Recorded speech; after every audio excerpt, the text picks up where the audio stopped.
jet lag yun. Anong gagawin natin ng plano? Saan natin ipapasyal si Ben? Ay, gusto mo umakit tayo sa Tagaytay. Parang ganun. Babiyahin na naman, katatapos na magbiyahin. Pagod pa yun. Uy, kung kumain tayo dun sa Bahay Kubo Restaurant, o bakit ba? Native dun tapos may nagsasayaw. Kung hindi niya magustuhan yun. Eh, saan? Ikaw na bahala. Kanina pa nga ako sabi, ikaw naman kontra ng kontra. Hindi mo kontra, opinion ko lang naman yun. Net, nanay, tama si tatay. Di ba laki New York yun? Eh di, bakit tinatay siya? Mas bagay sa kanya yung mga modern na pagkain sa kalugar. Oo nga, pero saan nga? Matik, di ba, mahilig sa burger? Eh di, sa burger na lang. Uy, huwag naman yun. Nay, kung ano po kaya yung Korean sangyup sa gano'n, magugustuhan niya po yan. Magugustuhan niya o magugustuhan mo? Nay, oh, si Kuya, sabot na sabot. Niyaya mo. Baka naman, opinion niya lang yun. Oo. Pero baka gusto mo nga. Hindi po ah.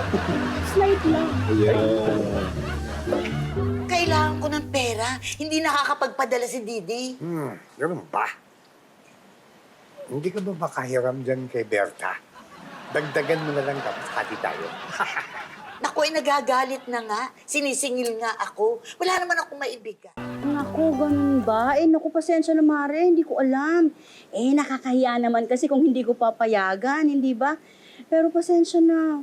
Oo. Salamat. Sige. Ano yun? Maring Telly. Hmm. Nung sinabi kong nagpunta si Ben sa pinsan niya sa Makati, nag-alala. Mag-aalala, bakit daw? Hindi raw niya gusto yung pinsan ni Ben na yun eh. Parang masamang impluensya doon. Nag-aalala tuloy ako. Ito naman, nag-aalala naman. Baka naman hindi. Mahilig yatang tumambay sa kung saan-saan, tapos walang terming trabaho. Siyempre, nahihiya naman ako sa kumare ko kasi, di ba, nangako ako sa kanya. Sabi ko, asikasuhin Pero, ko. nasabi mo na yan eh. Kumalma ka na lang. Ako na lang asikasuhin mo. Aga. Aga-aga nga, magpapatulong lang ako. Ayayos mo yung damit ko habang naliligo ako. Anong iniisip mo? Akala ko kasi kung ano na yun eh. Hindi. Pero kung gusto mo, Anong oras nakauwi si Ben kagabi? Alam mo ba? Ay, ma'am, opo. Nagising ako nung dumating siya. Mga mag-aalauna na po. Naku, magmamadaling araw na. Kaya po ako nagising kasi nung pagpasok niya ng bahay, nadilig ko, nag-uusap sila ng pinsan niya. Nagtatawanan pa nga Saan kaya sila ng punta? Narinig mo ba? Hindi po, ma'am Hindi po nabanggit nung nag-uusap sila Basta ang sabi niya, uulitin daw nila yon. Nag-enjoy siya. Ganon. Saan nga kaya sila nagpunta? Anong ginawa nila? Ay, naku, ma'am. Hindi ko po alam Wala naman pong nabanggit.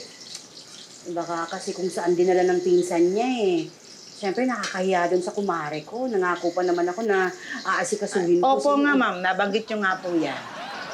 Huwag po kayong mag-alala, ma'am. Ganyan din yung anak nung kaibigan ko Laging umaalis, sumasama sa barkada. Kaya nag-aalala yung nanay. Pero okay ba? Hindi po. Nalasing, ng gulo, hinuli ng pulis. Ay! Naku, yan nga yung iniiwasan ko. Akala ko naman walang nangyari.